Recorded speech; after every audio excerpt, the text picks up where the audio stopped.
আসসালামু আলাইকুম প্রিয় দর্শক, আজকে আমরা এই ভিডিওতে স্বামীর নামটি সম্পর্কে জানব। এটি কোন ভাষার নাম, স্বামীর অর্থ কী, স্বামীর নামটি ইসলামিক নাম কিনা, স্বামীর নামটি রাখা যাবে কিনা এ সম্পর্কে এই ভিডিওতে বিস্তারিত জানব।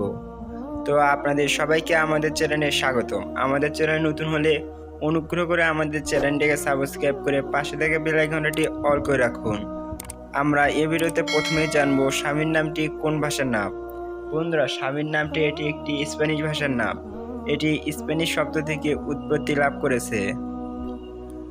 স্বামীর নামটি ইসলামিক নাম কিনা? হ্যাঁ বন্ধুরা, স্বামীর নামটি এটি একটি ইসলামিক নাম। স্বামীর নামটি সাধারণত মুসলিম ছেলে শিশুর নাম হিসেবে ব্যবহৃত হয়। আপনারা অন্য যে কোনো নাম রাখার পূর্বে অবশ্যই আপনাদের স্থানীয় মসজিদের ইমামের সঙ্গে পরামর্শ করে নিয়ে রাখার চেষ্টা করবেন। আপনারা অনেকে প্রশ্ন করেছেন স্বামীর নামের অর্থ কী।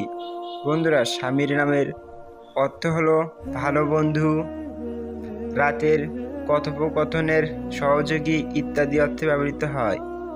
স্বামীর নামটি রাখা যাবে কি না? হ্যাঁ বন্ধুরা, স্বামীর নামটি রাখা যাবে। এটি রাখার ব্যাপারে ইসলামে কোনো নিষেধাজ্ঞা বা বাধ্যবাধকতা নেই, তাই আপনারা নামটি রাখতে পারেন। আপনারা অন্য কোনো নামের অর্থ জানতে কমেন্ট বক্সে নামটি রেখে আমাদের চ্যানেলটিকে সাবস্ক্রাইব করে রাখুন।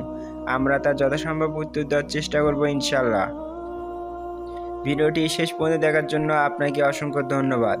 ভিডিওটি ভালো লাগলে অনুগ্রহ করে আমাদের চ্যানেলটিকে সাবস্ক্রাইব করে পাশে থাকা বেল আইকনটি অল করে রাখুন। আজকের মতো ভিডিওটি এখানে শেষ করছি। আসসালামু আলাইকুম ওয়া রাহমাতুল্লাহ।